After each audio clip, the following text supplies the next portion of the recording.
Hello, everybody. Welcome to AmateurCast, the show where we pretend to know what we're talking about. My name is Sebastian Limon, and I am joined with Kolby Lipis. Hello. How are you guys? Kolby, how you doing? I'm good. Hey, Happy New Year, everybody. Happy New Year. 2020 is over. Dead. And Gone. 2021 is God. off to Bye. such a great start. Just real good. Just everything's wonderful. COVID's over. The country is doing great. Oh, no. I mean, yes. Kolby's correct. A lot of optimism going forward. 2021 is already the past year.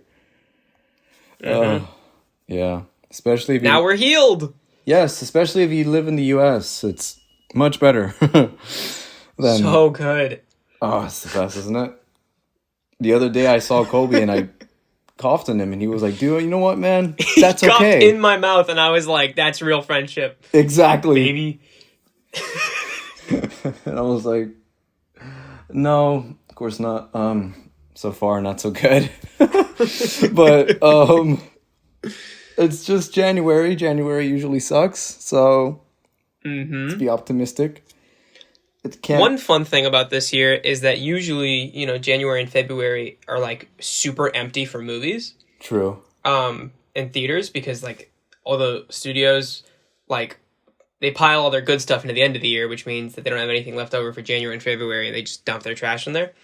But now, because of everything getting bumped out of 2020, there's a lot of kind of spillover for the movies that were meant to be released at the end of the year as like big Oscar contenders. And so we still have a lot of movies to look forward to in the next 2 months, I think. True. Like we got Nomadland coming out. I thought you were going to say that instead of studios dumping the trash in January, they've just been doing that throughout all of 2020. Throughout the whole year. Which they kind That might of be a better doing. way of describing it. Maybe I should just say that my standards have been lowered by a lot. Oh, it's so sad. I mean, Oh man. I wonder when they're gonna reopen again. Probably when I tell them to. I Yeah, think they trust it's me. a good idea. I have a lot of say in this industry, so I mean, like, what do we have to look forward to that's only coming to theaters? I mean, I don't know about anything only coming to theaters. All the stuff is getting put on streaming. I know Edgar Wright's next movie, Last Night in Soho, is for sure going to be in theaters. Edgar Wright's Yeah, but like that probably means it's just going to keep getting delayed. Yeah. Like, I know he's a total, like, cinema, like, Yeah. big screen guy, which I am too, but he's almost like Nolan in that way that he's not going to have his movie on demand. Which is fine. I want to see it in the big screen. I want to see an Edgar Wright horror movie. Me too. But Me too. I also just want to watch it. Yeah, I want to watch it as soon as possible. I want to eat it up. I want to get it in my mouth. I know. Dude, I just read today, as of the day we're recording this, that Nomadland is going to go to Hulu.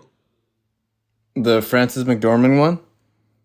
Yeah, which kind of blew my mind because based on all of the film festivals that have happened so far for 2020, it's the major frontrunner for Best Picture. It's won almost every Best Picture award.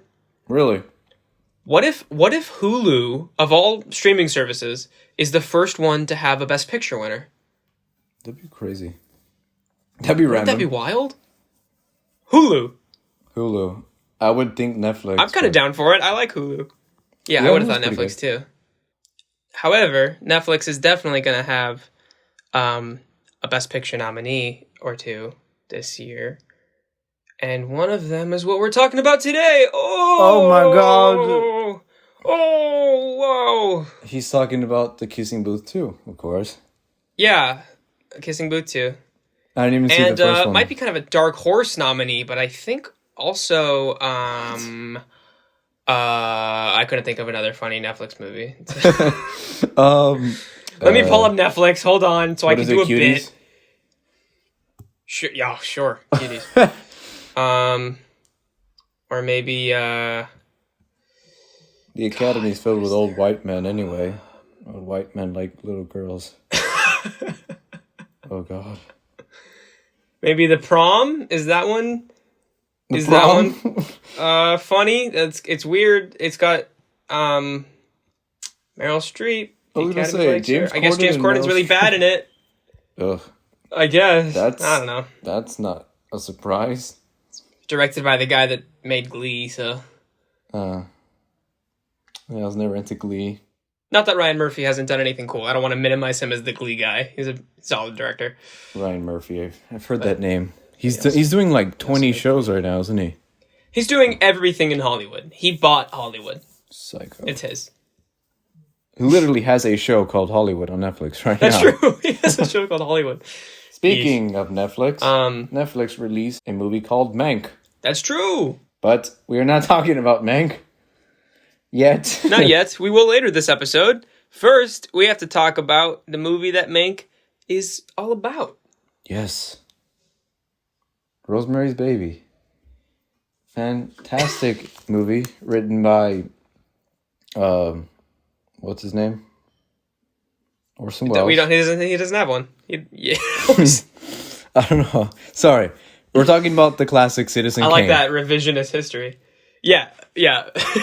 From 1941. As promised last episode, as part of part 2 to our Fincher special, we're talking about Mank. And in order to talk about Mank, we got to talk about Citizen Kane.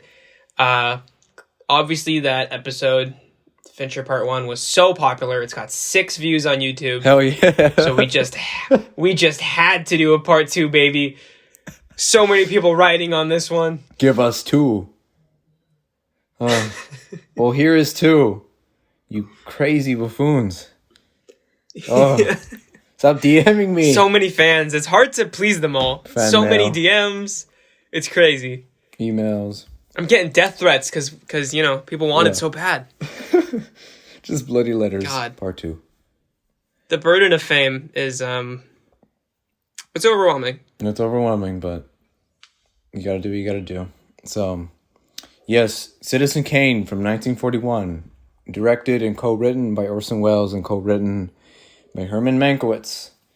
It's labeled and known as the greatest film of all time. And whether or not that's true, it is a fact. It is indeed a fact that it's the most important film ever made. Like that's just history. That's a fact. As far as its influence on As far as its influence on storytelling in Hollywood and just being innovative in the way it approached cinema. It was just insane. And for those who haven't seen it or don't remember, Citizen Kane is about a reporter who's assigned to find the meaning of newspaper mogul Charles Foster Kane's final words, which are Rosebud. And the reporter, as he investigates and interviews friends, enemies, and even lovers of Kane, we are presented a portrait of a man's rise to great power and fame, but also seeing how the power can crush a man. And it's told through flashbacks. Kane is not really in the movie. He's only in the movie through flashbacks. That's not really done that much, especially in 1941. With that said, the flashbacks are 90% of the screen time. Yes. Or something like that. So it's not like he's it's not like he's not in the movie. But he's dead when it starts. Yes. Which is very interesting. He dies, and which is crazy that the central narrative doesn't have the title character. It's all done in flashback. And, we should probably start with our initial reaction, or just, a quick reaction before we get into spoilers. Sure. And yeah, by the way, we're going to spoil this movie. It's freaking Citizen Kane. It's Citizen Kane. It's 80 years old. And it's the most acclaimed movie of all time. I'm not going to apologize for spoiling them. No, not at all. Do you want to go first? Everybody should know this. I can.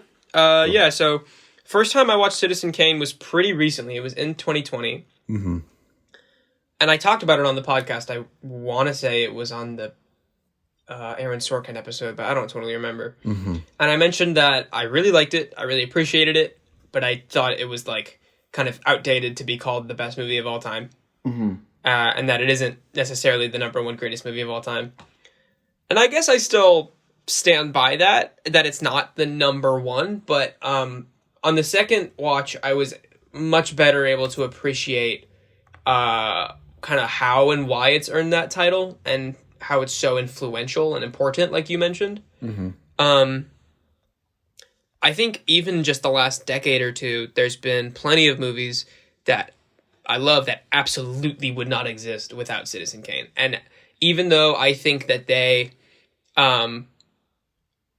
might be almost or like just as good movies, Citizen Kane deserves the credit for their existence. Oh, for sure. Movies like The Social Network, like Wolf of Wall Street. I was gonna say Wolf of Wall Street, which I wouldn't say is as good as Citizen Kane, but it's many of Scorsese's movies, really. Yeah, all of Scorsese is super influenced by this, and one that I really feel is similar, but I don't think this is a common comparison. But The Wind Rises by Hayao Miyazaki, which is one of my favorite movies,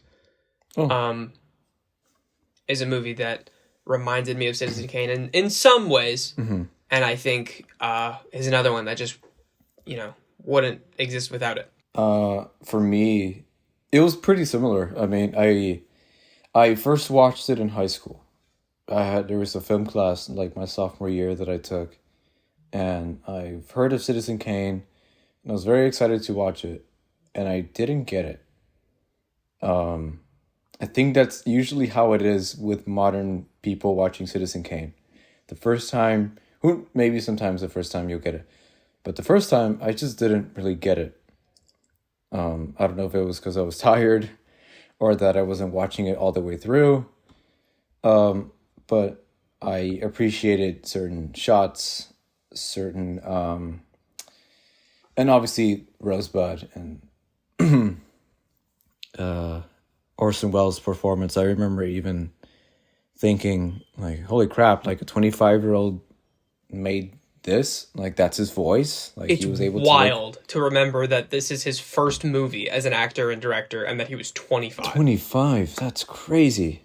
Like, yeah, I remember like actually being blown away by that fact even as a sophomore. But as the years went on, I would look at videos on YouTube or even like kind of remember back and kind of wanting to go back to seeing Citizen Kane eventually. And it wasn't until Mank was coming out that I thought, oh, perfect, this is the perfect time to revisit the movie. Mm-hmm. And I 100% get it. I totally get it now upon watching it that I'm older.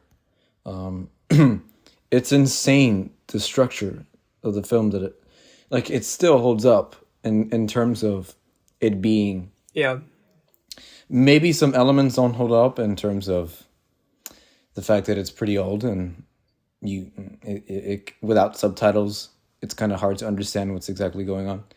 But in terms of the way that it's structured, I can totally see a film today with that exact structure feeling fresh and new. And the fact that it was done in 1941, it was another. I don't know. It was one of those eureka moments where it's like, yes, I get it. This is great. Mm-hmm. Like, it's so well acted. The framing of the shots are incredible. The directing, the acting, the music, just the portrait of this man kind of, rising in fame, but what power can do. And it was an early Martin Scorsese movie, and it was pretty great to kind of see it with fresh eyes and with a newfound appreciation for it. And I don't know, it's like, it is a little like saying, like Pulp Fiction is your favorite movie, or that Queen is your favorite band. It's a basic choice, but it's great. It's Citizen Kane. It's Citizen Kane. It's Citizen Kane for a reason. Like I get it. I'm not too ashamed of it. It's like somebody saying their favorite song is Bohemian Rhapsody. I'm like, okay, Like, That's it's a basic. basic choice, but you're not wrong. But you're not That's wrong. That's a fantastic Exactly. song. Exactly. Totally. Or Yeah. like, I don't know, Imagine. It is the basic choice to love Citizen Kane. But let's talk about why. Yeah. You mentioned the structure of it, which is still really interesting. Oh, yeah. Like, I want to say it's revolutionary, but it's not even like it's now the norm. Like, it's still very kind of different. It invented the cliches of non-linear structure. It's told through this framing device, which you mentioned is very important. It's the journalists trying to figure out the meaning of Rosebud. Mm-hmm. And to me, the framing device was a way of kind of telling the audience straightforward to analyze the movie, right?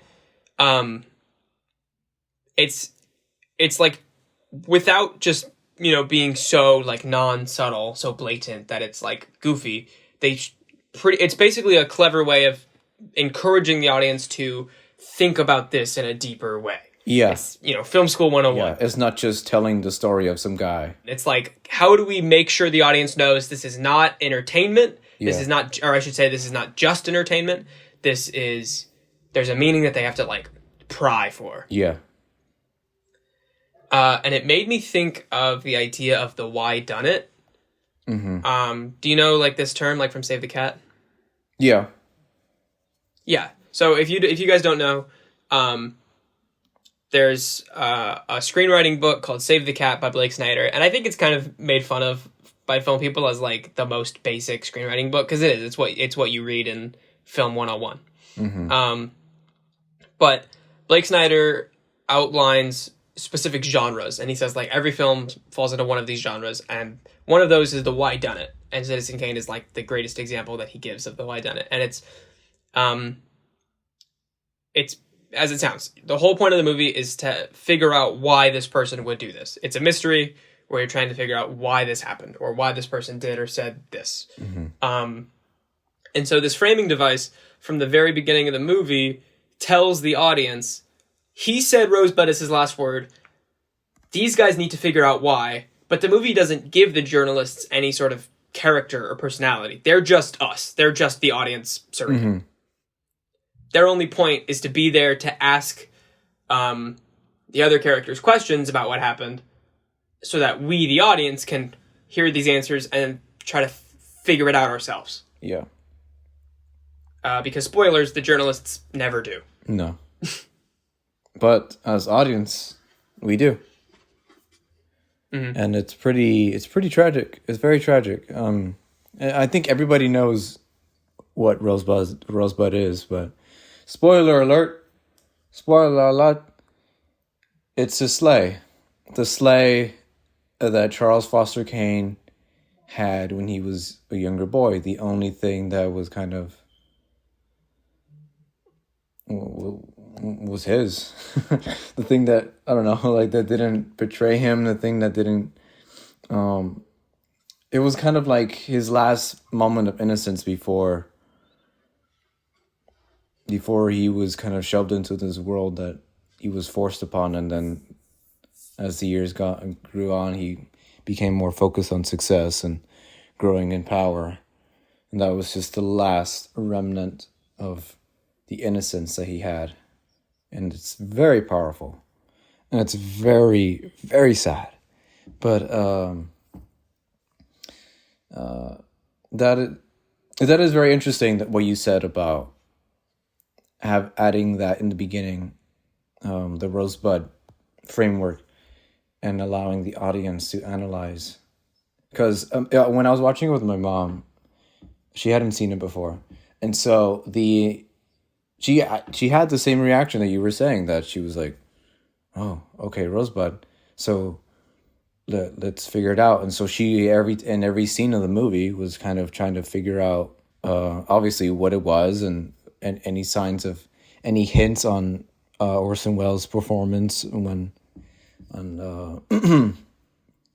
he felt bothered, or when he felt attached or detached, anything, just to get a hint at what that could have meant, or even paid attention to certain characters' names. Rosebud was probably a nickname for someone. Rosebud was probably his dog.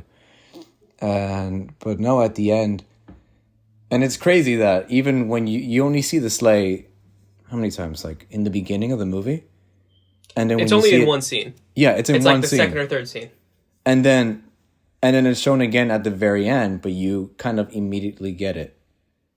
Like it harkens back to you. I mean, I don't know. Like for my mom, it was like, oh no way, it was his sleigh, and it began to really sink into her and just how tragic the story was and his life was, and it's just so impressive, especially knowing that it's. I'm gonna keep relating to the fact that this was made in 1941, but it's insane to think that all of these frameworks and the way that the story is told and all the themes and the way things are presented was done over 80 years ago. It's very impressive for sure. And it definitely is a tragedy in that like old style of theater, like that Shakespearean sense of like the big grandiose like rise and fall to power, you know. Mm-hmm. And as pretentious as this is, right from the beginning, the movie reminded me of Shakespeare. Because the first shot of the movie it's like these grandiose castles, and then like the second shot is like two monkeys on a branch. Yeah. It's like, and it's these very archaic looking images. Like if you showed me the first three shots of this movie, I would say this takes place in a haunted like castle, 16th century. Right. Or something. Yeah, it looks spooky. It looks very haunted. Yeah, it looks and spooky. then in this like opening little montage where they like establish the location, they sort of gradually introduce more and more modern images until you realize like this takes place this century. Mm-hmm. And so to me that like established that even though this is a very timely, relevant story, like made about 1941, it has a timelessness to its like overall theme, which you mentioned when we talked about it on the podcast last time, and I didn't appreciate as well until the second time I watched it. But then like that's just kind of like the little like intro, like prologue, opening image. Mm-hmm. The first real scene of the movie is the News on the March documentary, which is a documentary that the characters within the movie watch, and it's a big exposition dump, right? Yeah. It tells us everything about about Charles Foster Kane's life in broad strokes. Yeah. From his birth to his death. And it's like the first 5 minutes of the movie. And as I'm watching it, I'm thinking, this is giving away the movie. It's giving away the whole story, but only from a, broad kind of bird's eye view. And then the rest of the movie is going to say, okay, now you know what happens. Now you know the beginning and the ending. Here's the details. Here's how it happens. Again, the why done it. It's like, here's what happened, but you still don't really know why. So now we're going to get into the nitty gritty. And that's what Shakespeare did. Yeah. In his plays. In Romeo and Juliet, especially, he opens with like this poem that gives away the ending. It gives away that they both die. So sorry, spoilers for a play that's a couple hundred years old. What? They die? Yeah, the first page of Romeo and Juliet gives away that they die, but it doesn't really ruin it. It's like, okay, now I really want to know why and how. That's true. I mean, I'm not a Shakespeare person. Not that I'm against Shakespeare. Shakespeare is fine. It's just, I never thought of it that way. That's interesting. What else is there to say? Because it's such a dense movie, too, to speak about. Mm-hmm. You watched it recently. Like, is there anything else that you have to... I just rewatched this for the first time in a while 2 days ago. Uh-huh. And I took a bunch of notes on it because I was like, I know I'm not going to remember all this for the podcast. There's so much to talk about. I definitely think if it were made today, and this ties in with the Shakespeare thing, like, it would be criticized as being too over the top and melodramatic. Mm-hmm. And part of that is just because it was the 40s. Like, it was a different style. Yeah. Right? Movies were still kind of more theatrical, and Orson Welles was a theater actor. This was his first film. Mm-hmm. He was a theater and radio actor, which means he has to be really kind of big and dramatic with his voice. Yeah. So with an awesome voice too. Part of that is just the time, and also part of it is Orson Welles' kind of style and like the hugeness of the story. Yeah. I really love I remember even the first time watching it. The second time I was able to kind of notice how weird he looks, but the old age makeup on Orson Welles, I think it's pretty solid. Like, especially for back... It holds up. It still kind of holds up. Like, it looks a little weird. It's always going to look weird. Old age makeup on actors, it tends to look rubbery and just fake. But for 1941, again, I'm referring back to the time, but yeah, it's really good. And it's not too far off from how Orson Welles ends up looking as an old man. He gains weight. He has... His hair recedes. He does drunk champagne commercials. There you go. Oh, the French. Oh boy. Known for their excellence. If you haven't seen that, please look up Orson Welles drunk champagne. It's the funniest video we'll go watch all year. It's so good. It's very funny. Poor man. That man was a Poor meatball. Massive. But, no, but what else is there to talk about? Well, we can keep talking about like the structure. Mm-hmm. Because that was the thing that I kind of took the most note of. And on my second rewatch, I was paying a lot of attention to the different perspectives that it gives us. Mm-hmm.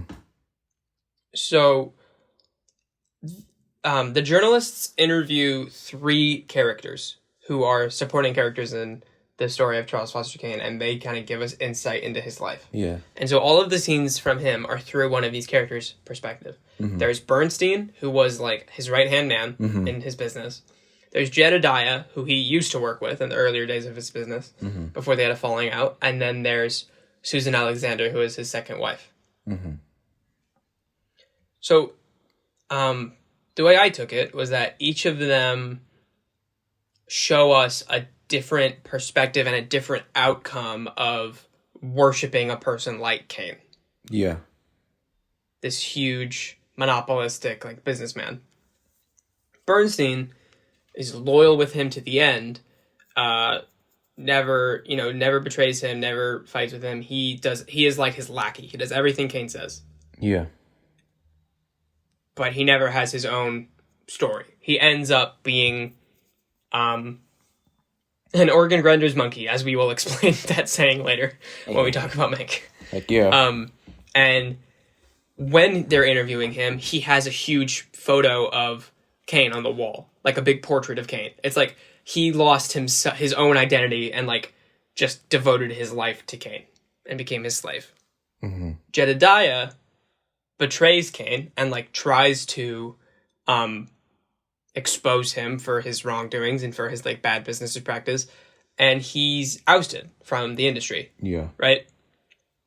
Kane goes on to be even more successful, and he loses all the money that he could have made and ends up like a lonely old man in a nursing home who's kind of senile. Senile, crazy, kind of funny, but yeah. I remember that. Yeah, he's kind of goofy. And then Susan, genuinely loves him. I think is the only person in the movie who like genuinely, unselfishly loves him. Who genuinely loves him, yeah. But she becomes like his object because he is obsessed with her. His like his muse, almost his mistress, like a mistress, more than a wife and everything. Yeah, she definitely. She, I think, over their marriage, just learns to act for him, perform for him, kind of serve him. Mm-hmm.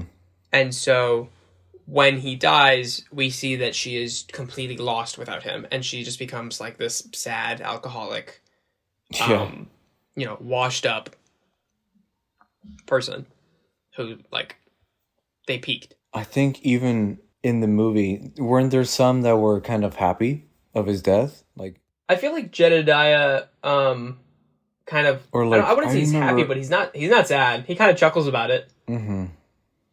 Not one of them. I mean, like, there were certain characters, like side characters or extras that kind of made like side remarks about Charles Foster Kane's death, and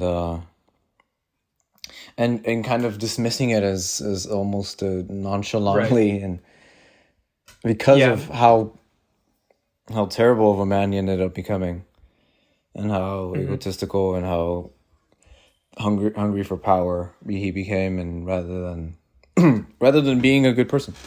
And I remember like really taking that in, because after the it was in the beginning, I think, when I could be wrong, but it was after they showed the documentary about his entire life and how he grew up and how he wanted to become president, and that all fell down, and then when it ended, they were all kind of like nonchalantly like, yeah, all right, whatever. There he was, like that was him. That was Kane. It's like, dang, like you can do all this, you can do so much, you can take so much of your time to build yourself to become this person, but if you're not giving others, it's super cliche, but obviously like treat others the way you want to be treated type of thing. If you're not, obviously. Whoa! Did you come up with that? I think so. I should write that down. Dude, you should. Yeah, you should like tell people that. People gotta know this. I should like write slogans, shouldn't I? Like for cars. Wait, I'm thinking of one right now. Give me 1 second. I'm calling Hallmark. Shit happens. Oh my god. Oh, dude. Dude, yeah, it does. You're right. That happens to me all the time. Great. I'm sorry. No.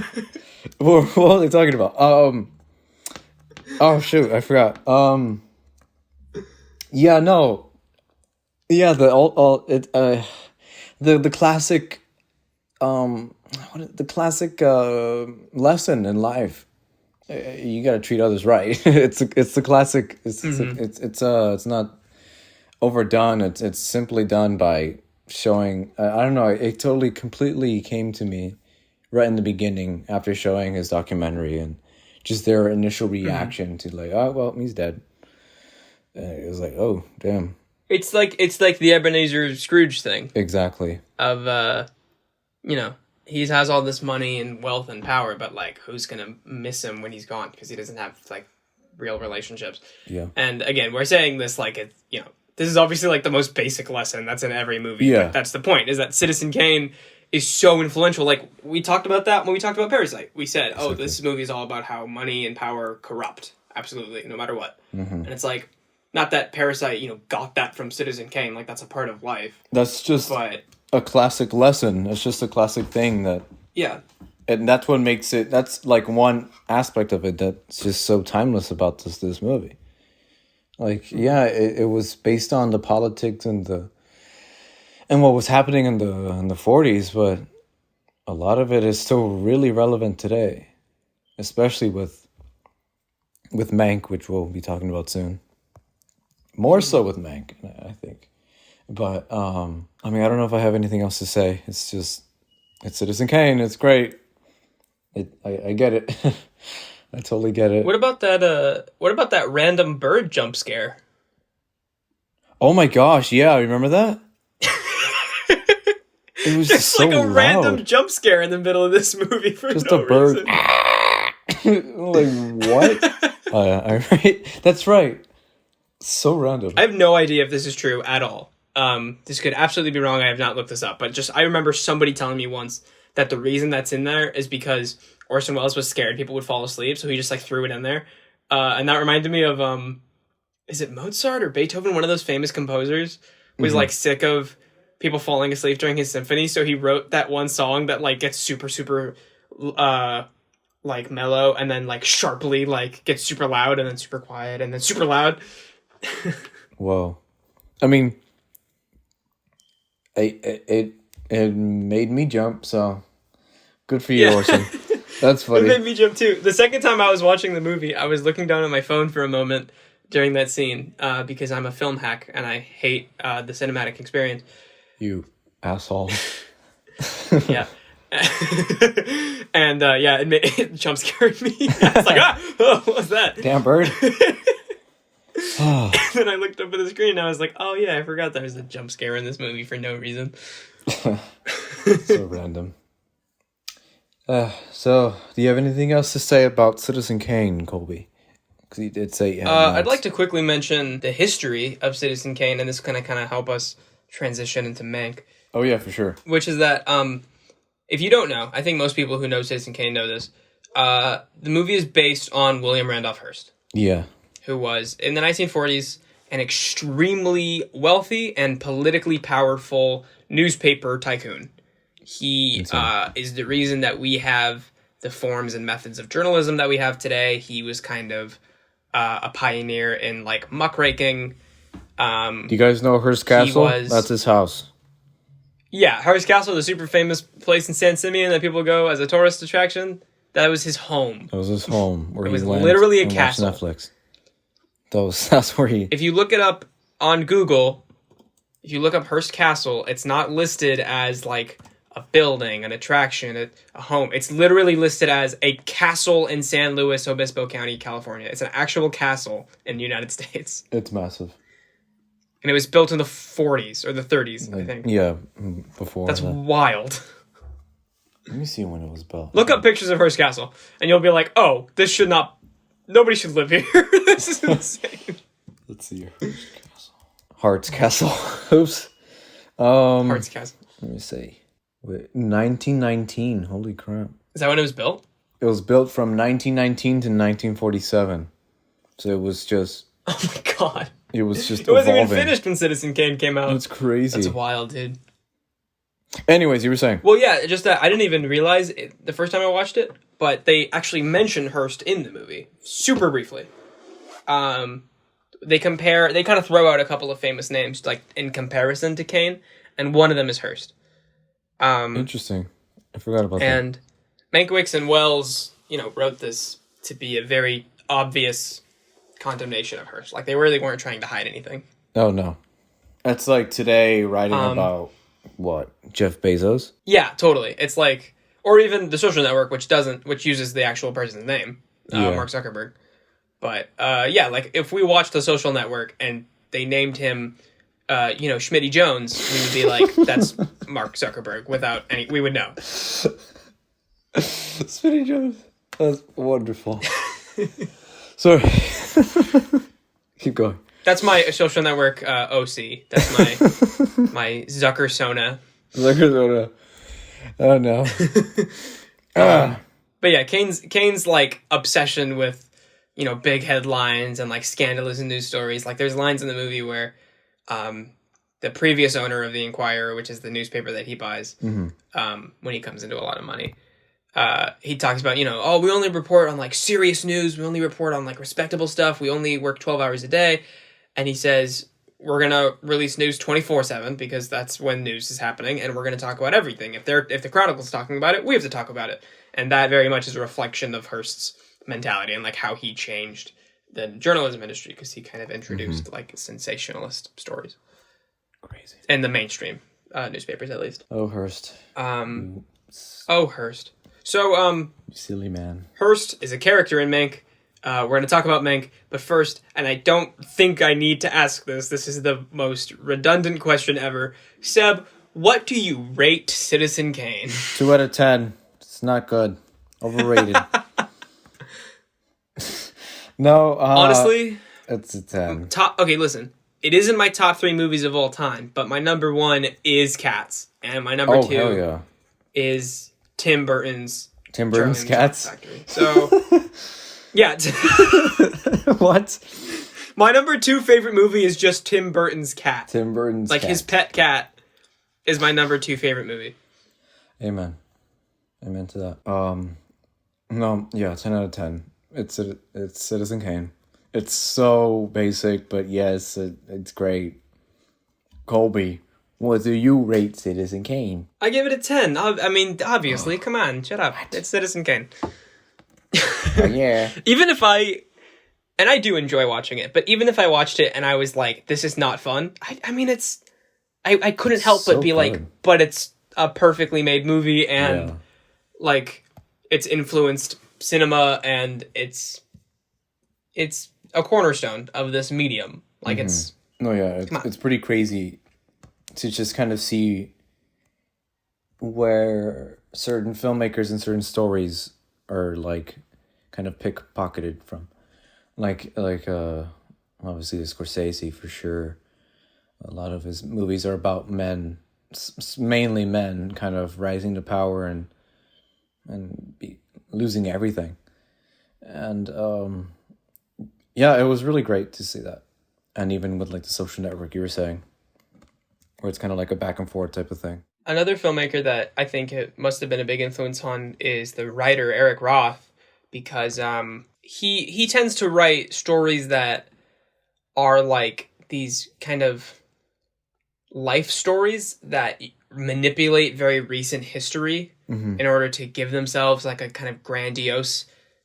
And like Citizen Kane does that. Like it references, it's all flashbacks. So you have Kane walking through, famous historical moments and periods, and they talk about the Great Depression, the stock market crash.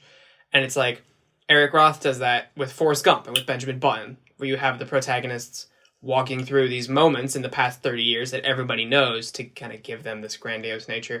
Wait, Eric Roth wrote Forrest Gump and Benjamin Button? Yes, sir, he did. And his next movie is being directed by Scorsese. Oh, and The Killing of the... he produced Mank. Oh my god. Oh my god. Segue. Of course he did. So yes, boys.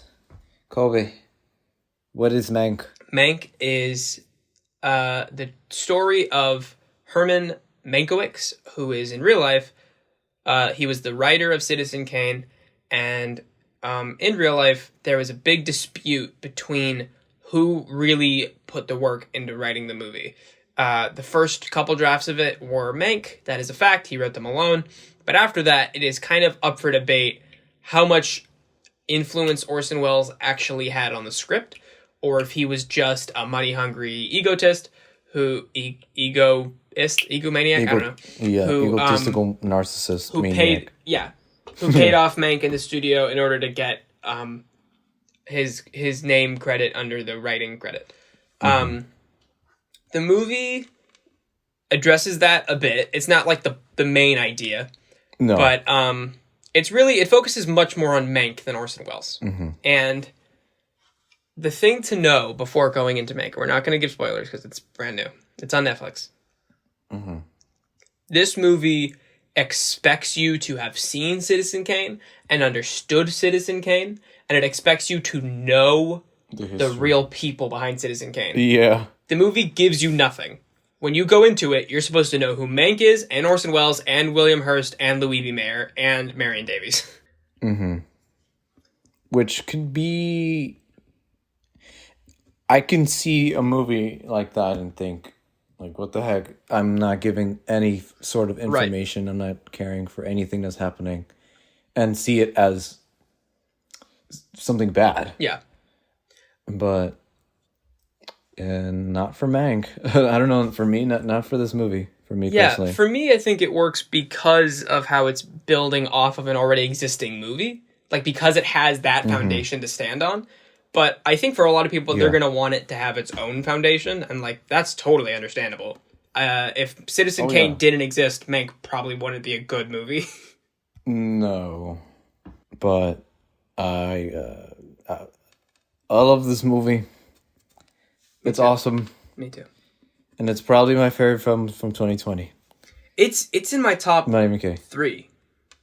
Right now it's my number 2. Oh yeah? Oh, behind, what is it? Chicago 7. The Chicago 42? Yeah, that one. Whatever it's called. That one? Okay. Kolby, give me your initial reactions to Trial of the Chicago Mank. Okay, so... a lot of people are not vibing with this movie, and again, I get it. Just as far as like Letterboxd and Twitter, and even like critics, somewhat are not really vibing with it, as much as I expected them to, and as much as I did. I love this movie. Again, I think because I have Citizen Kane as a foundation, because the movie doesn't even talk about Citizen Kane that much. The phrase Citizen Kane is said in it like once. Most of the ways that the movie comments on Citizen Kane are implied. It's like, it shows you a thing that Mank does, And if you know Citizen Kane, you go, oh, that's why he wrote this into Citizen Kane, because this happened in his life. I get it. This influenced him in this way. But if you haven't seen Citizen Kane, or even if it's just been a while, you're going to be like, what was the point of that scene? That didn't do anything. Like, what, yeah. The way it's made is to reflect Citizen Kane. So it's shot in black and white. A lot of the shots are directly like referencing or like paralleling shots from Citizen Kane. The music, the bottles, yeah, like, oh god, everything technical about this movie is perfect. The way he drops the bottle, just like Kane drops the snow globe. Yeah, great stuff. Yeah. The girl on the ferry, which is Mank's wife, almost like Mank kind of reflects on the time he met his wife, which is Bernstein's famous monologue in Citizen Kane when he sees the girl on the ferry with the umbrella. Like you were saying, all these moments in his life that kind of inspired his writing. But back to what I was saying about the movie technically. It's another technically perfect movie from David Fincher. He's able to perfect imperfections in this. It's great. The black and white, the smooth camera angles and pans, the distorted sound. It sounds even from like an old movie where the speech is they intentionally like degraded the audio to make it sound like it's from the 40s, which is another thing that I think can turn a lot of people off. But for me, it worked because I really don't mind subtitles. Oh, it was great. I thought it was awesome. The score, very Bernard Herrmann. Bernard Herrmann's Trent Reznor and Atticus top 3 baby. Favorite. Yeah, very very different score from them. Favorite score of the year by far. Favorite cinematography of the year, definitely. The costumes, obviously, and even the dialogue. It's super quippy. Yes, and very 1940s. And it's just back and forth, and like Mank always has the right thing to say back to someone. Yeah, and it's so awesome to hear.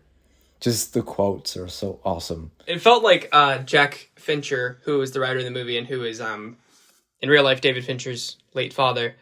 It felt like he was replicating the style of Mankiewicz, like trying to actually replicate his writing style in the style that he wrote in for Mank, which obviously makes a lot of sense because the whole movie's trying to replicate the style of Citizen Kane. There was one kind of weird contradiction. I don't know what you thought of this, but the movie is shot on digital, and it is artificially made to look like film. They put in artificial cigarette burns and like a little bit of artificial grain. To me, I get why Fincher did this, because he's somebody that, we talked about this last episode, he loves to do an insane number of takes. And if you listen to any celebrity or actor that's worked with him, they'll tell you before a certain movie, I think his first digital was it Panic Room? I don't know. Before a certain film that he did, he would shoot on film, and so he would do as many takes as he could, but sometimes he just couldn't do more because film takes longer to shoot on, and you only have so many days in a location. When it comes to digital, he can double the amount of takes he does, because when you're shooting on film, every take you have to like reload the thing and like do the camera. I don't know how it works. You have to do stuff with the camera, and it takes a couple minutes. With digital, you press the button and you go, okay, go again, and then you press the button again. It takes a second. So I think my guess is the reason that he shot this on digital is because he's been shooting on digital for so long, and he knows that he needs to do a lot of takes, and he doesn't want to give that up. Yeah. It's just what he does. I think that's what it is. But to me, it seems like if you're going to fully commit to doing a 1940s style movie, to the point where you intentionally degrade the audio, you might as well, you should really shoot it on film. And it didn't ruin the movie for me by any means. I didn't even notice it the first time I watched Mank. But when I realized it was shot on film, I was kind of like, why? That's like, just shoot it on, or I'm sorry, when I realized it was shot on digital, I was like, just shoot it on film, man. It's come on. I don't know, it didn't bother me personally. Yeah. I knew it was digital. Like I can see the difference between digital and Yeah. film. Before I don't. When you need to be able to kind of study movies to be able to kind of see the difference, because some people just it flies over their heads. But I could obviously Fincher has shot on digital many times. He's persistent in using digital for the reasons that you said, and so I wasn't against it. I love the digital monochrome, the way it looks, the way I think even Roma was shot in digital, which is another black and white movie. Right. Gorgeous looking black and white. It's a very different black and white than in Raging Bull. Not many people realize the differences of, black and white. Like everybody thinks it's just the same. Like the black and white in Raging Bull is much more. You can feel the texture of the film. It's much more. How do I say it? It's very. It's grainy in a way, and it's much more lit. Whereas the digital monochrome, it's more sharp and more. Much more gray, and it just feels. Like I'm looking at images right now from Mank, and yeah, if you look at an image side by side of Mank and Citizen Kane, you can see the difference. Yeah, you'll be able to kind of just see. Even though Mank is replicating the style and in a very impressive way. Or even like in The Lighthouse. Yeah, I actually was thinking about The Lighthouse when I watched it the second time. Very different black and white. Yeah. That's also grainy and very making all certain colors like blues and yellows making them look darker than they are, and yeah. Seeing the details on the pores of the face. And also the aspect ratio in Mank is very modern too. Yeah. And that's another thing. It does not bother me in the film at all. Like, while I'm watching it, I'm still fully invested. It doesn't take me out. But it's just something that when I think about it outside of watching the movie, I'm like, that's strange. Why they wouldn't take that step to, like, fully commit to it. But, It's like I really a weird don't mind. mixture It doesn't change of classic and modern. Yeah, definitely. Yeah. I do think it's like interesting. Not fully going in the past. Yeah, because I don't think Fincher, he's such an intentional guy. I don't think he is trying to make you think this could have been made in the 40s and, like, just not really going all out. I feel like he wants you to know, no, this is a 2020 movie. He's not trying to, like, fool you in that way. He's just kind of trying to be like, this is a 2020 movie, and it's in this style, and that's intentional, and you should take that in as part of it. Yeah, for sure. It almost kind of feels like, in a way, I was reminded a bit of Ed Wood, Tim Burton's Ed Wood, which is one of my favorite films of all time. Love Ed Wood. Ed Wood's perfect. It's a masterpiece. Watch it if you haven't seen it. I would hope we can talk about Ed Wood someday on the podcast. That would be amazing. But, maybe we should do a Burton episode. We should. Well, think about it. COVID. Okay. In the way that the movie is obviously in the style of classic movies from the 30s and the 40s, with the presentation and like the kind of like the way that the actors are kind of hitting their marks. Even like the performances are very high and high energy. I mean, the dialogue is quippy and very almost innocent in certain ways, and but it still leaves room for reality. Because Mank, Ed Wood does this, and we can talk about Ed Wood another day, but Mank does another thing where it's almost kind of like The Wizard of Oz, and that each character is kind of, almost each moment or each character is kind of, like with the Scarecrow, when we meet the Scarecrow in The Wizard of Oz, he's on the stick in the field doing the Scarecrow, what he does.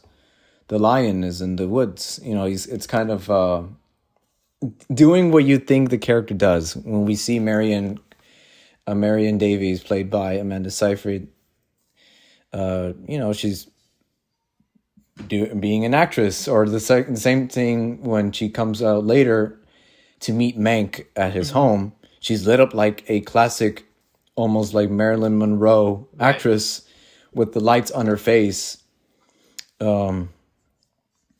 It's very almost fairy tale. It's a great mixture of of the fairy tale aesthetic, but adding in sprinkles of reality, which is what the 2020 feel would be, which is the politics. Even with the aspect ratio, the fact that it's not on film, it's on digital, kind of leaving room for modern elements at play, while also feeling like a classic movie.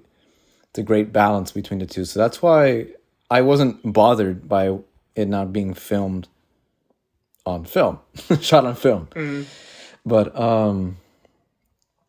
God, I feel like I'm just rambling at this point. No, I get what you're saying. I love that monologue. That was great. Yeah. But back to what you were saying, I totally get why people are not digging the movie. The first time I watched it, I had positive reactions to it for sure, but I had no idea I needed to do my homework before to watch the movie. The script asks a lot of you. Yes. It's good. Like I said, it's pretty crazy that the script is both kind of fun and energetic, but it's also very hard to digest at the same time. With the quippy dialogue and the fun time period, but they're speaking politics, they're speaking of movies that people probably have never seen or even heard of, characters and historical figures that like Irving Thalberg. Not many people know about Irving Thalberg, the youngest producer. Irving Thalberg is a main character in this movie who was super, super important in Hollywood history. But if you're not a big movie nerd who likes reading about Hollywood history, you have no reason to know who he is. Like, you shouldn't necessarily know who that is. Louis B. Mayer is pretty great in the movie. And they mention movies in here that he actually did produce, like what was it? Not Cleopatra. Mary Antoinette. Yeah, Mary Antoinette.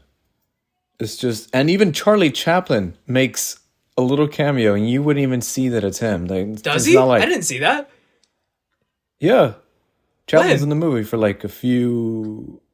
It's that scene when Mank and his wife are at her castle. Oh, for the party, and they're speaking politics. In the background? And at some point, he's by the piano. That's hilarious. He's the curly haired guy by the piano. That reminds me of like how Churchill was just randomly in Inglourious Basterds in the background at the piano. Was he? Yeah, in Inglourious Basterds, when Michael Fassbender goes to see Mike Myers. Churchill is there? In the background of that shot, Churchill is just sitting at a piano. And it's like... That's so funny. It's just like the Chaplin thing. It just sets the scene where it's like, if you... In Inglourious Basterds, it's kind of more obvious, but it's like, if you notice this, that just like sets the stage of like, this is the year, this is the place, we're with people who are big and important enough to be with this guy that you've heard of your whole life. Like, exactly. Yeah. And here in Mank, they don't even introduce it. They're not like, oh, Mr. Chaplin, director of City Lights, how are you? You know what I mean? It's not like that corny. It's just, there he is. And he says a line or two, which is pretty cool. And I know a guy that knows him. That actor that played him. Who plays him? Apparently. No idea. I thought you just said you know I don't know the guy's name. Oh. I know a guy that knows him. Knows him personally. Which I thought was pretty cool. Oh, wow. Yeah. That's funny. Which I thought was pretty cool. That is cool. But, but let's talk about, like, the real people in this. And hopefully if somebody's listening to this and they haven't watched Mank yet, we won't spoil anything, but maybe we can help them understand it a bit. If it's been a while since they've seen Citizen Kane, or if they just don't know some of the actual real-life people behind Citizen Kane. So, in the movie, we've got Mank. We already explained who that is. You've got Orson Welles, who is the writer, director, star of Citizen Kane. Everybody knows that. And you've got William Hurt. Extremely well by Tom Burke. Tom Burke. Oh, man. Tom Burke just looks and sounds like Citizen... Or like... See, Orson Welles, I think of them as one thing. I associate them so strongly. Crazy.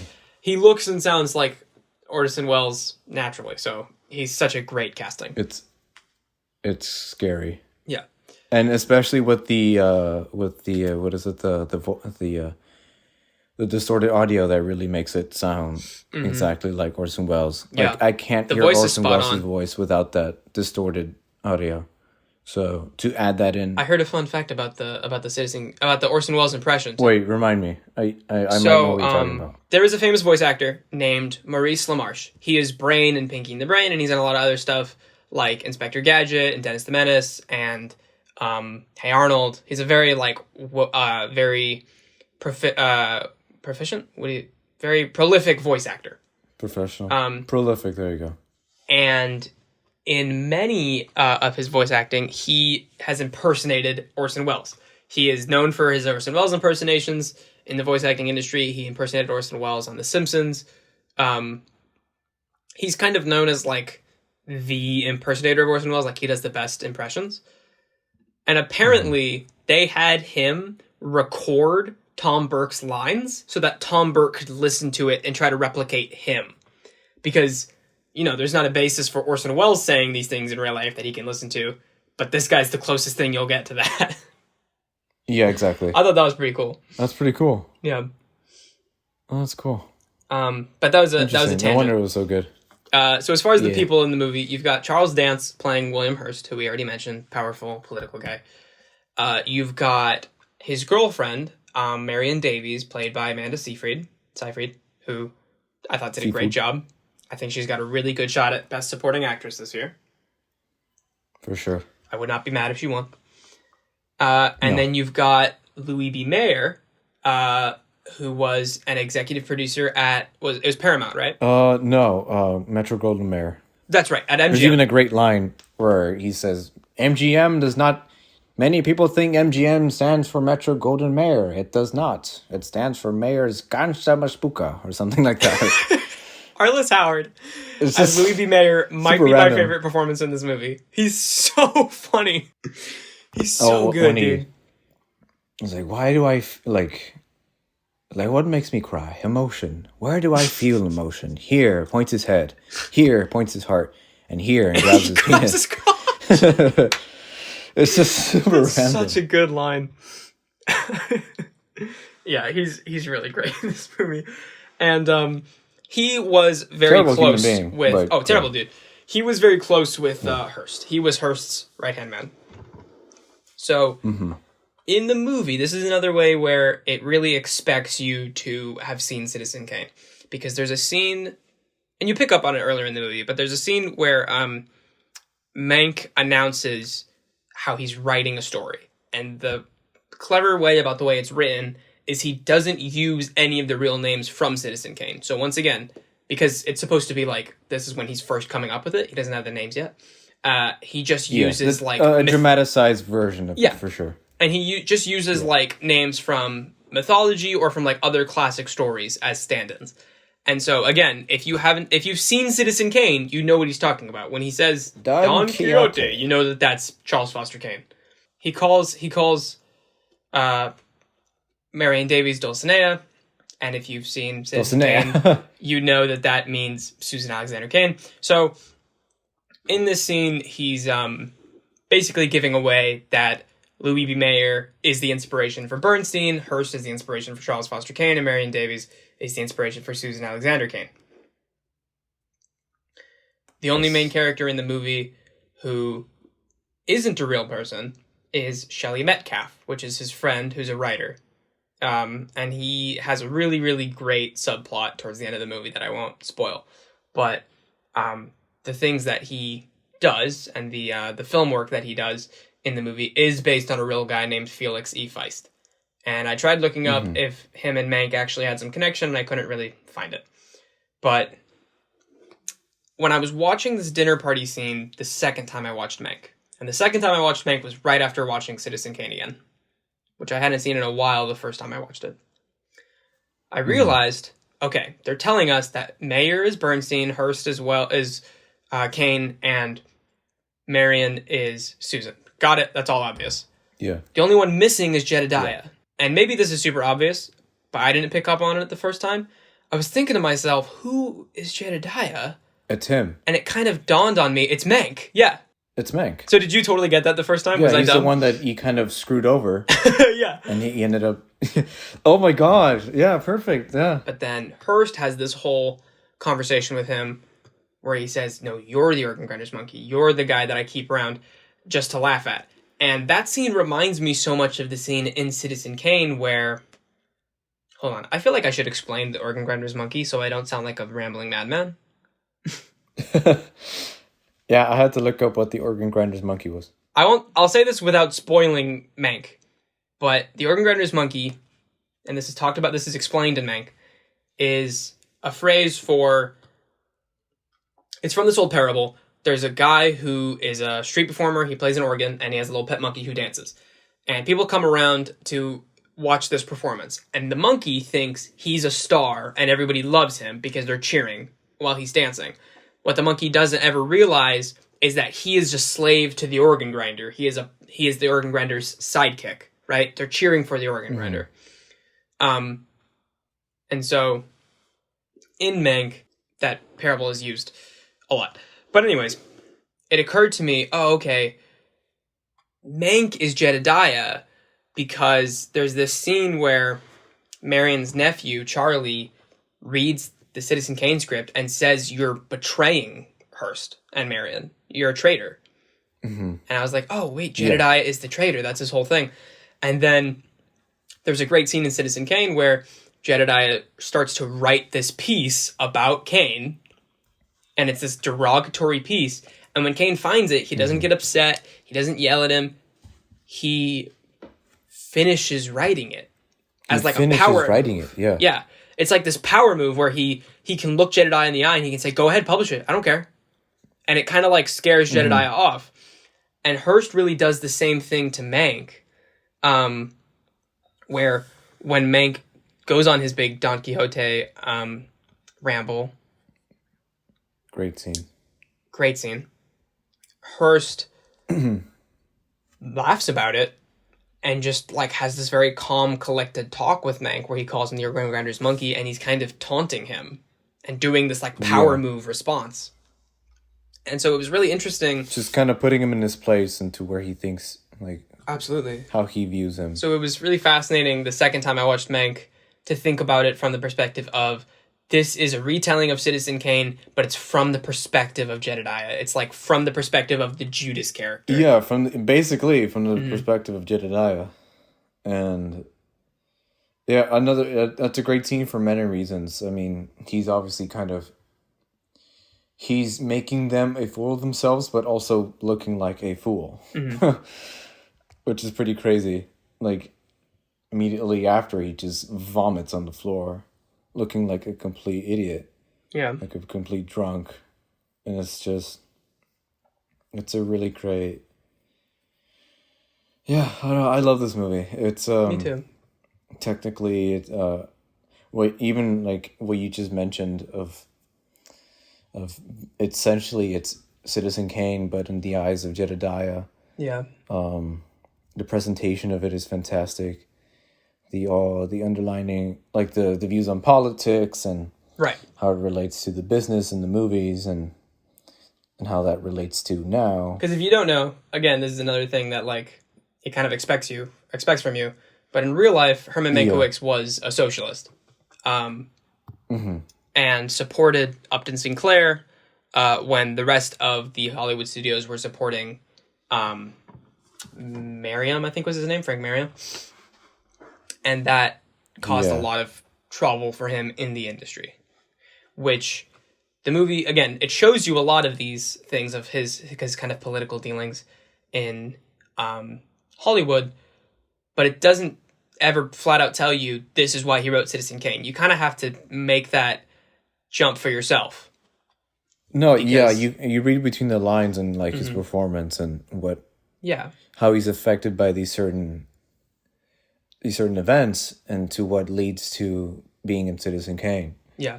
Like obviously the parable of the organ grinder's monkey kind of dawns to him like, damn, like I'm viewed as this fool. Mm-hmm. Which kind of inspires him to kind of get back at Hearst. And with all the politics that's going on, all the people that he's encountered and met with, again, all these. It's just never. It's not like there's at some point he's like, you know what? I'm gonna write this down. You know, it's not like it's completely spilled out to you. Yeah. It's subtle enough. It's perfect. Which I liked. That's what I was expecting going in, but after watching it, I think I realized that would suck if they just told you flat out. That would really suck. Yeah. It would just flat out be too obvious and it's just not subtle and just completely fake and very unfincher. So speaking of Upton Sinclair, that's Bill Nye. Yeah, for like 5 seconds. Bill Nye's in this movie. Yeah. As Upton Sinclair. For 5 seconds. That's so weird. We talked about this last episode that Fincher always likes to put like weird, unorthodox castings in his movies that end up working weirdly well. Like Tyler Perry in Gone Girl, like Meatloaf in Fight Club. This is another one. Bill Nye's in Mank for some reason. Bill Nye and Amanda Seafood. Amanda Seafood. Who's like known. No, she's not like an actress. She's just been in silly movies, and now she's in a David Fincher period piece. It's pretty crazy. Has Amanda Seyfried been in any like really? I'm sure she's been in plenty of like kind of auteur stuff, but I feel like she's known for Mamma Mia and Mean Girls. But I'm sure she's been in. She's a good actress. I'm sure she's been in a lot of good stuff. She was in Les Miserables. I didn't care for Les Miserables. Well, that's fair. It's been a while. But... She's in While We're Young, which is a Noah Baumbach movie, but it's not one of his best ones. No, that's like such a hipster movie. And she was in Ted 2. Oh my god! Oh. And Once Upon a Time in Hollywood. Well, what is it? No, she wasn't. A Million Ways to Die in the West. Oh my god, the Seth MacFarlane movie. Yes. Oh no. So that's what I mean by I guess going from that to Fincher. Yeah.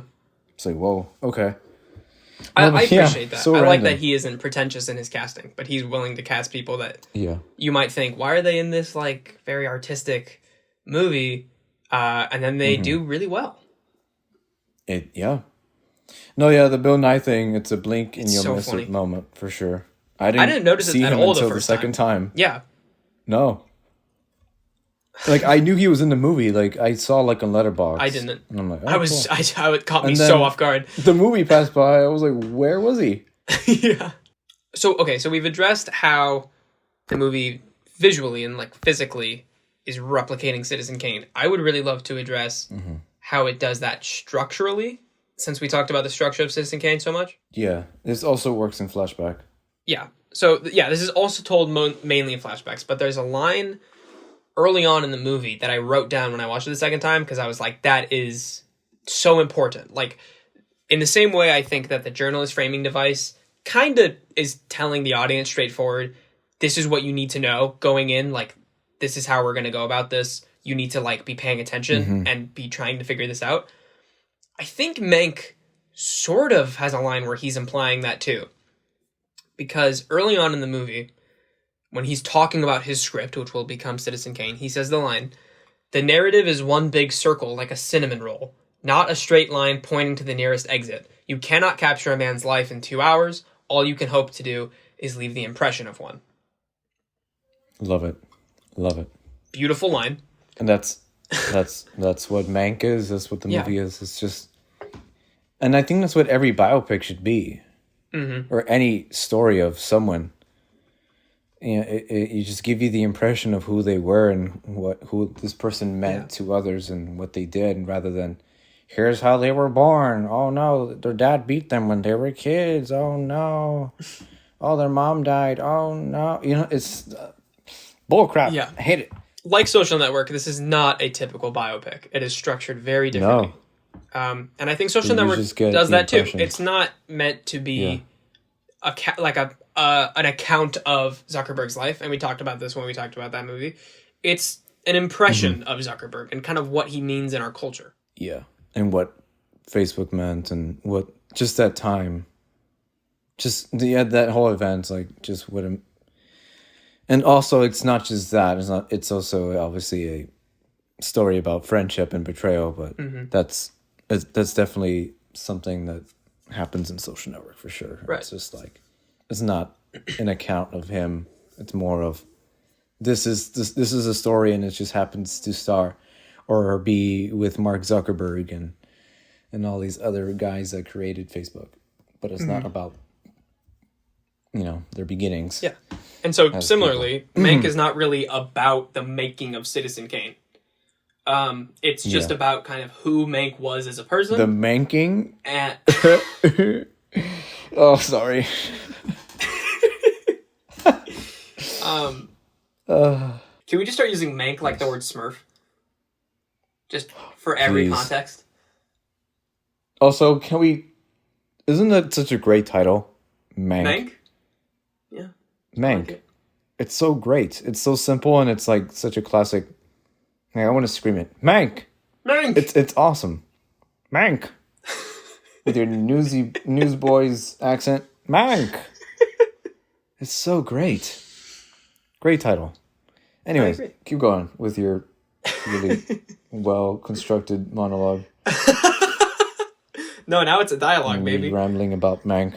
But I was just going to say that, like, not only is that spiral structure where it's like you're not moving linearly through time, you're kind of moving around. You're in the future and then the past, and then less the future and less the past, and like closer and closer and closer to the center until you get your answer, the why done it, right? Because this is a why done it too. Yeah. It's structurally and in a genre, and it's genre. As far as like Save the Cat goes, the bones of this movie are the same as Citizen Kane's. The skeleton is the same. Yeah. Sure. The structure is the same.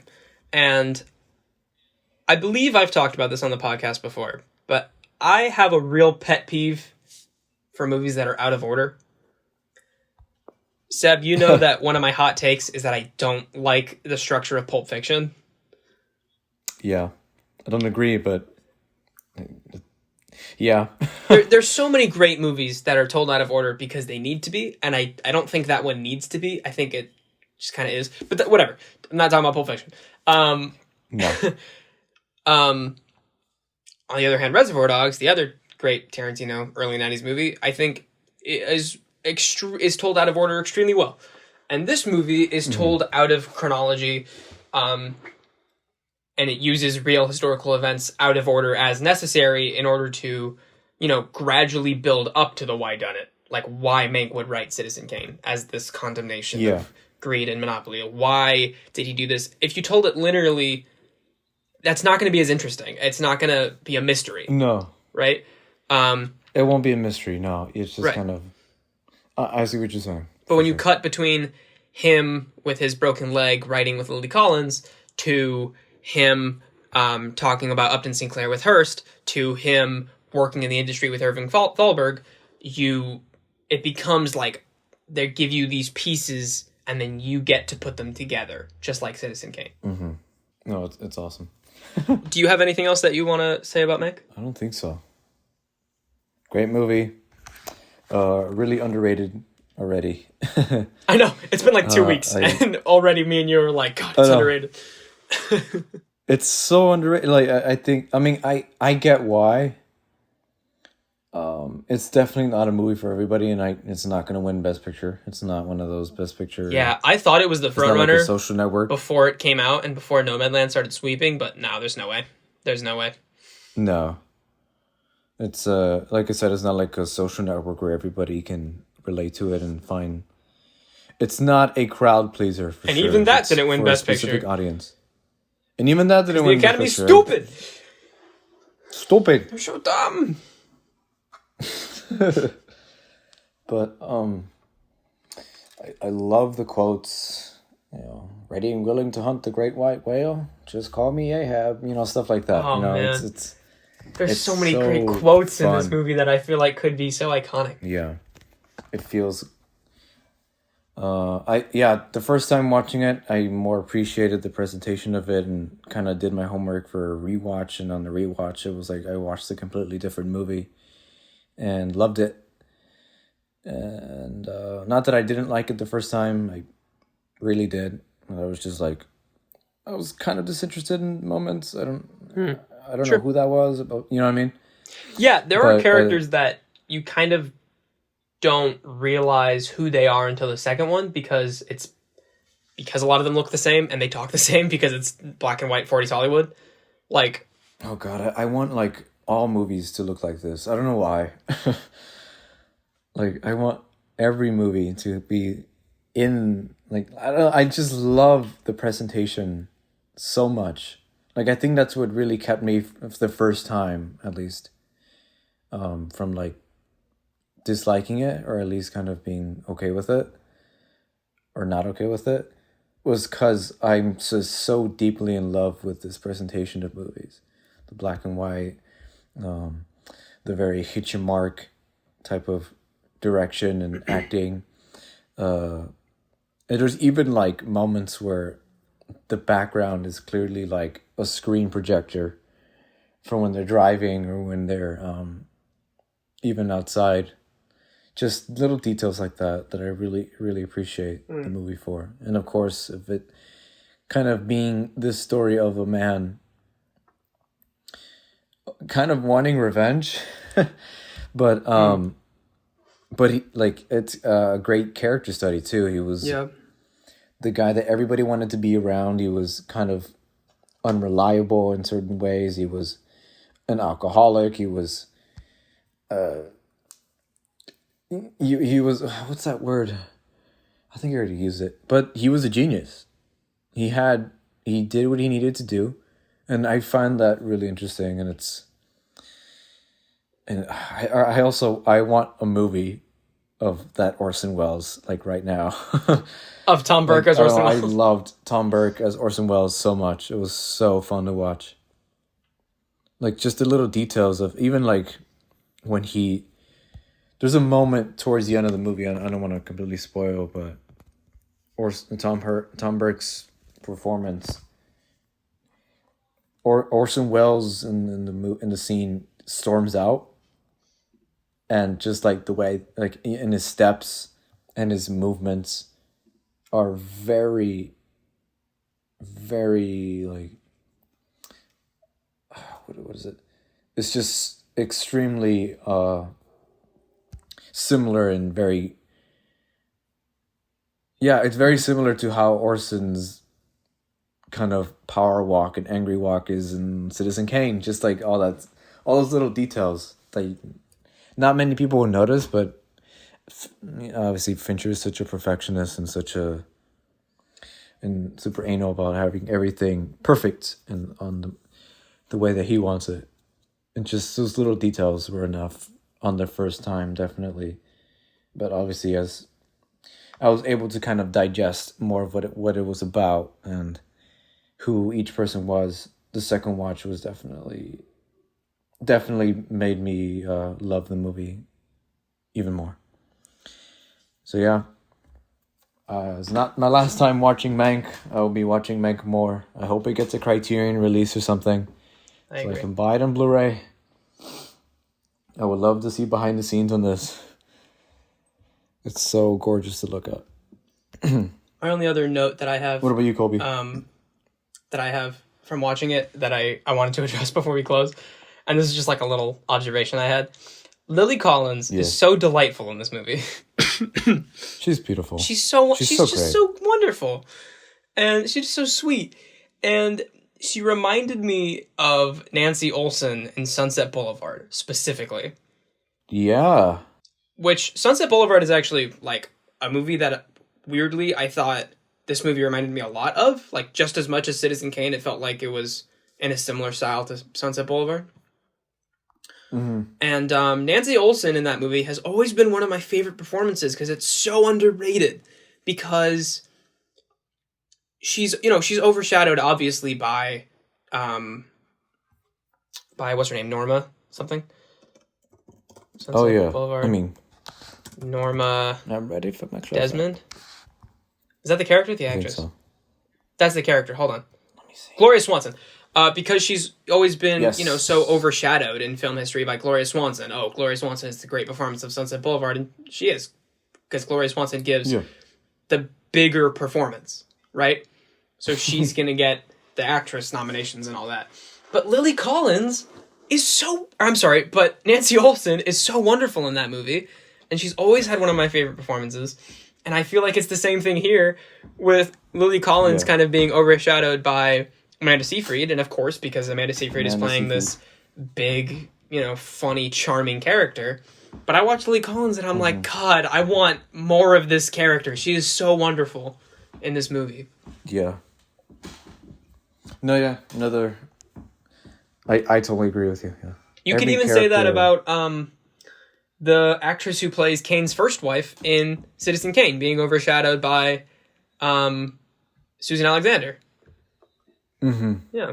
Another great performance. Yeah. Great stuff. Kolby, what would you give Mank?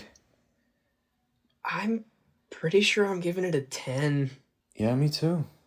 I think we're gonna get some trash for this, but man, I just love this movie. I don't have any problems with it. I love Mank. I feel like I can watch it anytime.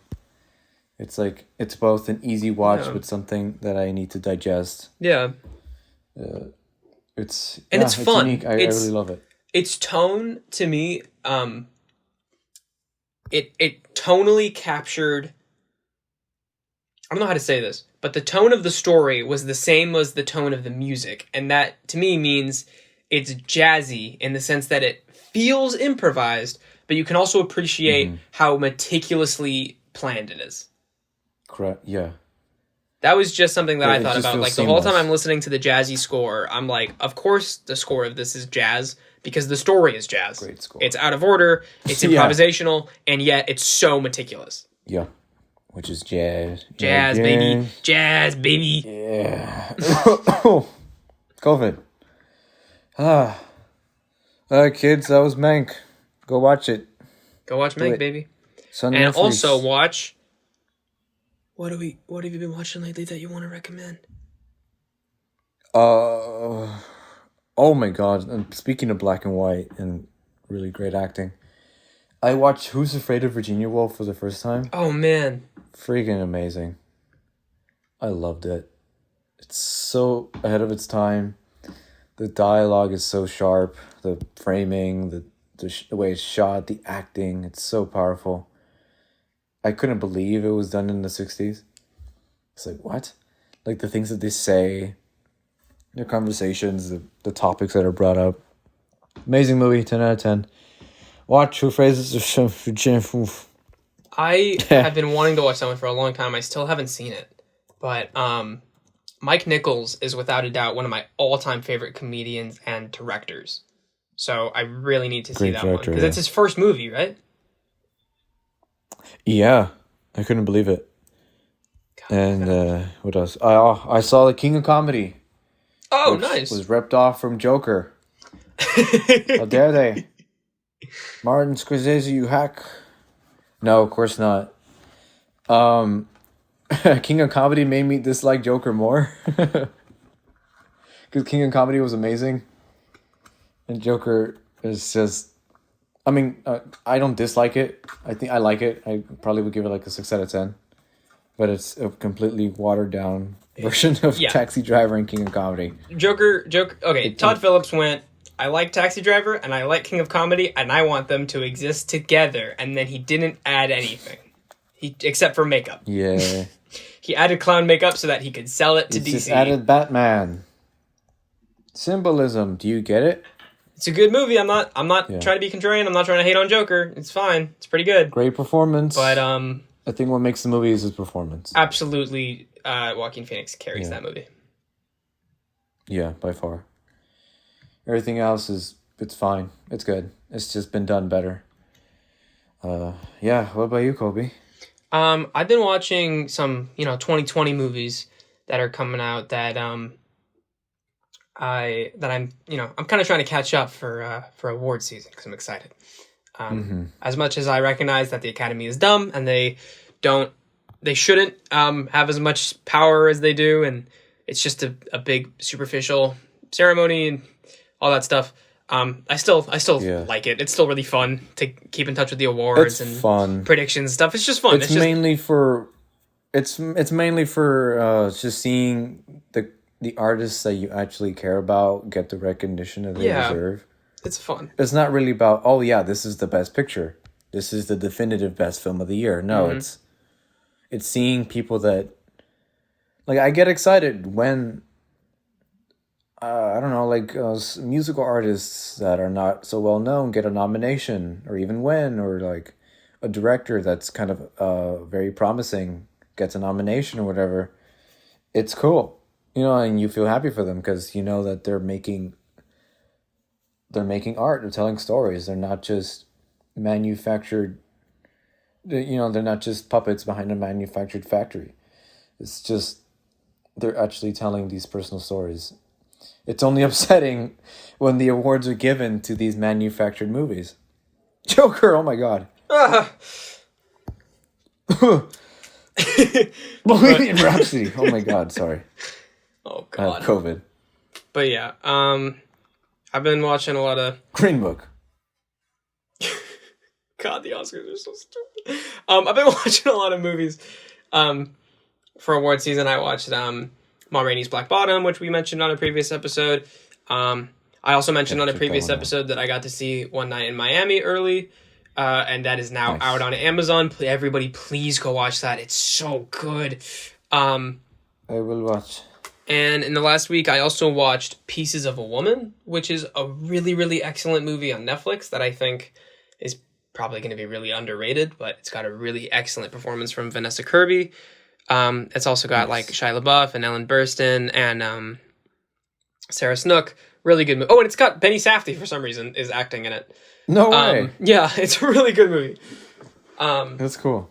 Very heavy drama, but I didn't feel like it was I didn't walk out of it feeling like I was like bummed out. Like, even though it's very sad, I walked out of it feeling, I felt like the movie gives you some good sense of closure. So great movie. That's cool. It was a closure ending. Yes. That's good. I watched, oh shoot, I'm going to forget. What else did I watch that I wanted to mention?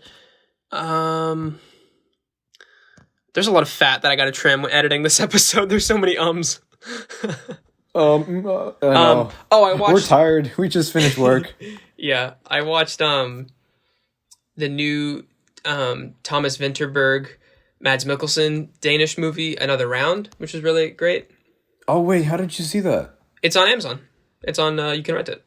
Oh, okay. Yeah, and just today, a couple hours before recording this, I watched Promising Young Woman, which is a new Carey Mulligan movie from first-time director Emerald Fennell. It is available to rent on Amazon, and I think probably wherever else you get rentals. It just started today when we're recording this, but by the time you're listening to this, it'll have been a week or so. I feel very conflicted on it. I absolutely dug everything about it as far as its craft, its direction, its cinematography, visuals, acting. On this craft of this movie is incredible, and it's worth watching just for that. I'm iffy on the story, and I need time to sit with it. And even that itself is like something that I kind of commend, that it's a movie that is like making me think a lot. Yeah. I absolutely recommend this movie, even if just like to get an opinion on it. Like, it's such a bold movie, and it's going to be very divisive, but I think it's worth watching just to see what you think. Nice. Yeah. I will watch it. And I'll add it to my watch list. That's the end of this episode, I think, baby. Heck yeah. We did it. We did it. That was episode 11. Episode 12, next episode, we are going to be discussing... Next time, on a very special Clone High. Or what is it? Oh God, we should do that for every episode. God, can we this please week on a very special Clone amateur High? cast. I love that show. Clone High is great. Oh man, that one we should talk about that. Whenever there's a new Lord and Miller project, we should review it, and then we should talk about Clone High. Oh, absolutely. That's such a good idea. I'm done. Okay, But next episode on a very special Amateurcast, we're going to be talking about 2 brand new animated movies. We will be talking about Pixar's Soul, and we'll be talking about Wolfwalker. I was about to say Moonwalkers. Wolfwalkers. 2 very different animated movies that came out in 2020. Available to stream on Disney Plus and on Apple Plus. Mm-hmm. All the pluses. Only the pluses. All the pluses. Netflix, no plus. Hulu, no plus. Those don't get them.